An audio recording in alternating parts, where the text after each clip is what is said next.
नमस्कार, स्वागत है आप सभी का हमारे YouTube चैनल सोशियो की पॉइंट पर। तो आज के इस वीडियो में हम चर्चा करने वाले हैं भौतिक संस्कृति और अभौतिक संस्कृति पर।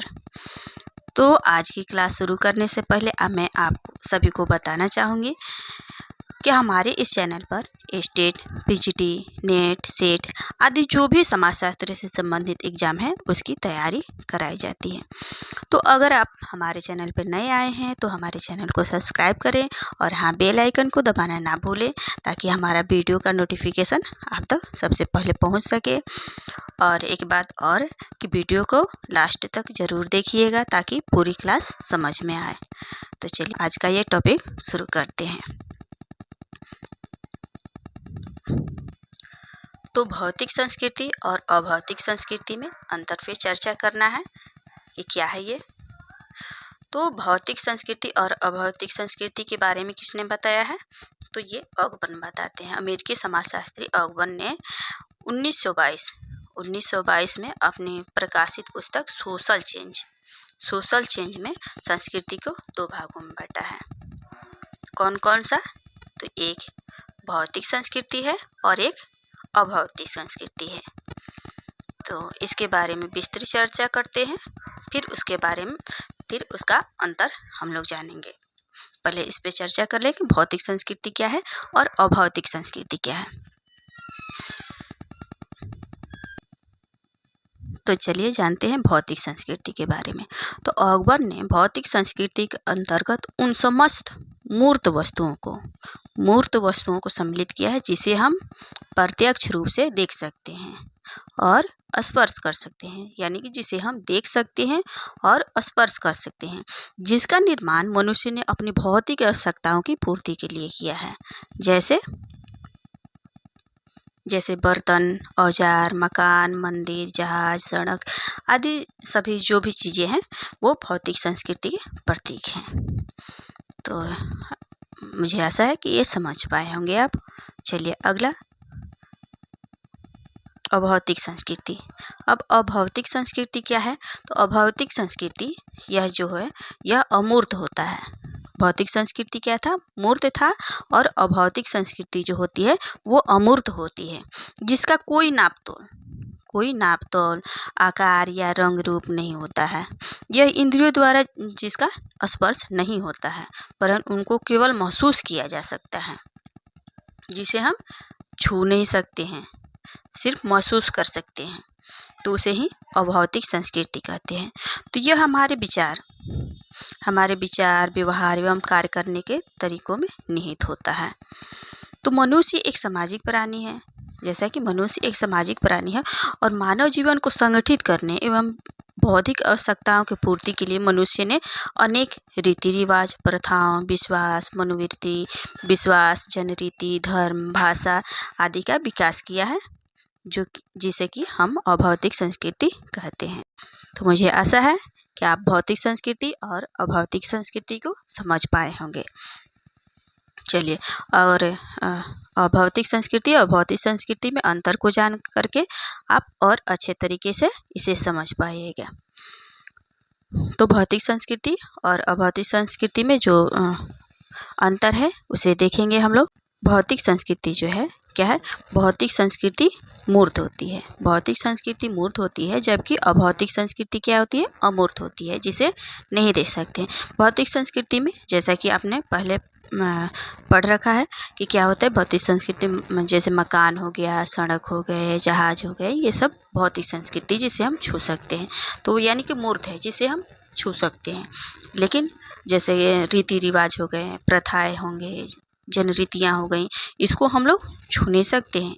ये हमारे व्यवहार में होता है, इसे हम महसूस करते हैं, तो वो क्या होता है? अमूर्त होता है। तो उसे अभौतिक संस्कृति कहते हैं। अगला अंतर यह है कि अभौतिक संस्कृति जो है भौतिक संस्कृति की अपेक्षा धीमी गति से परिवर्तित होती है। अतः यह क्या है कि भौतिक संस्कृति की तुलना में स्थिर होती है। अभौतिक संस्कृति क्या है? जो हमारे विश्वास हैं, जनरीतियाँ हैं, ये सब धीमी गति से चलती है। लेकिन भौतिक जो भी चीज़ें हैं, वो जल्दी जल्दी आगे बढ़ती रहती है। लेकिन अभौतिक संस्कृति धीमी गति से चलती है। तो इस तुलना में क्या हुआ कि भौतिक संस्कृति जल्दी जाती है और अभौतिक संस्कृति धीमी गति से आगे बढ़ती है। अगला अंतर ये है कि अभौतिक संस्कृति का संबंध मानव के आंतरिक जीवन से होता है। जैसा कि मैंने कहा कि ये हमारे व्यवहार में होता है, कार्य करने के तरीकों में होता है, ठीक है। लेकिन भौतिक संस्कृति का संबंध बाह्य जीवन से होता है, यानी कि जो भी हमारे भौतिक सुख सुविधाओं के या आवश्यकताओं की पूर्ति के लिए होता है वो सब भौतिक संस्कृति का होता है। जैसे घर बन गया, ये सब, ठीक है। तो भौतिक संस्कृति क्या होती है, आंतरिक जीवन को से संबंधित होता है, जबकि भौतिक संस्कृति बाह्य जीवन से। चलिए अगला देखते हैं अंतर। अगला अंतर क्या है कि भौतिक संस्कृति इस अर्थ में सरल है कि कोई भी व्यक्ति उपयोगिता के आधार पर इसका लाभ या हानि को समझ सकता है। यानी कि भौतिक चीज़ें जो भी हैं, जैसे पैसा हो गए, मकान ही हो गए, या बहुत पुराना महाराजा राजा के मकान हो गए, उसको देख सकते हैं, हम लोग देख सकते हैं, उसके लाभ हानि को समझ सकते हैं। लेकिन अभौतिक संस्कृति की प्रकृति क्या होती है, तुलनात्मक रूप से जटिल होती है। कैसे जटिल होती है कि कोई भी व्यक्ति इस बात का प्रामाणिकता नहीं कर सकता है कि उसके विचार और विश्वास दूसरी संस्कृति से अच्छे हैं या बुरे हैं। हम भौतिक संस्कृति को तो कह सकते हैं कि उसका अच्छा है, हमारा खराब है, या हमारा खराब है, हमारा अच्छा है और उसका खराब है।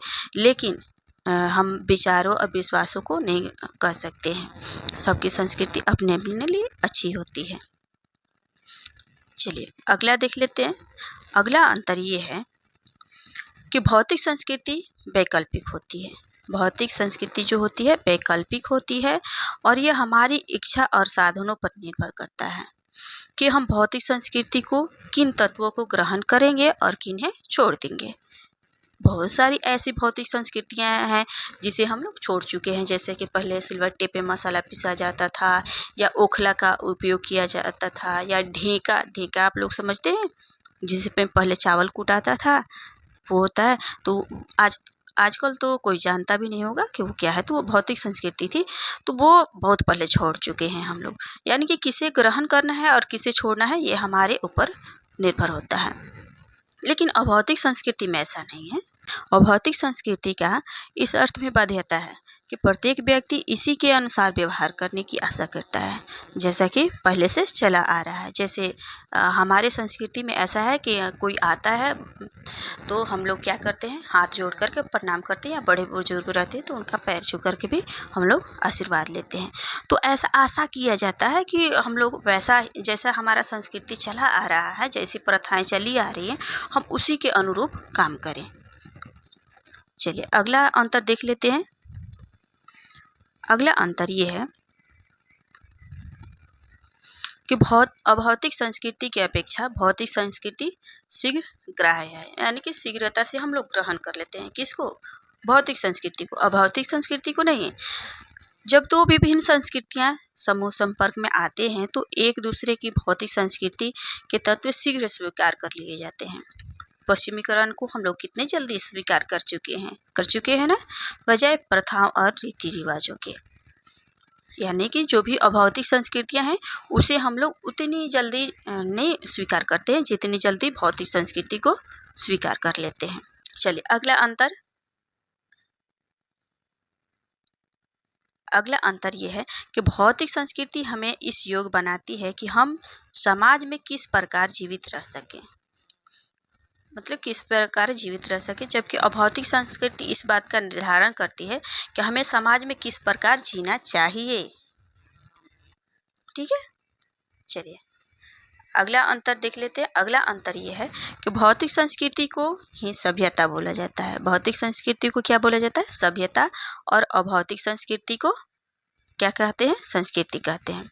अभौतिक संस्कृति को ही सभी जितने भी समाजशास्त्री हैं वो संस्कृति मानते हैं, भौतिक संस्कृति को संस्कृति नहीं मानते हैं।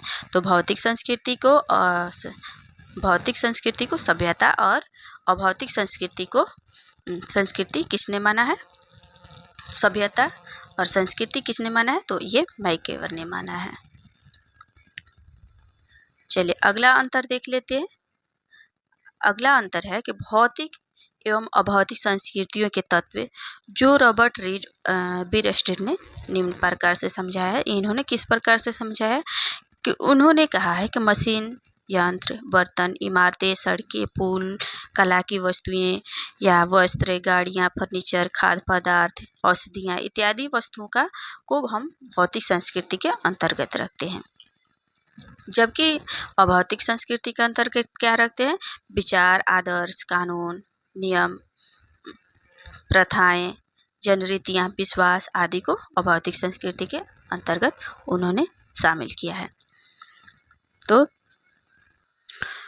उपर्युक्त अंतरों के बावजूद भी ये कहा जा सकता है कि संस्कृति के दोनों पक्ष यानी कि भौतिक और अभौतिक एक दूसरे से संबंधित है तथा एक दूसरे के पूरक भी हैं, क्योंकि इन दोनों की आवश्यकताओं का जनक यानी कि व्यक्ति एवं समाज है जो एक ही है, लेकिन दोनों की प्रकृति जो है यानी कि व्यक्ति और समाज दोनों भिन्न हैं, जिसके संदर्भ में यह कह सकते हैं कि भौतिक संस्कृति मूर्त होती है अर्थात जिसे हम देख सकते हैं, और अभौतिक संस्कृति अमूर्त होती है अर्थात जिसे हम प्रत्यक्ष रूप से नहीं देख सकते हैं, केवल उनका अनुभव कर सकते हैं।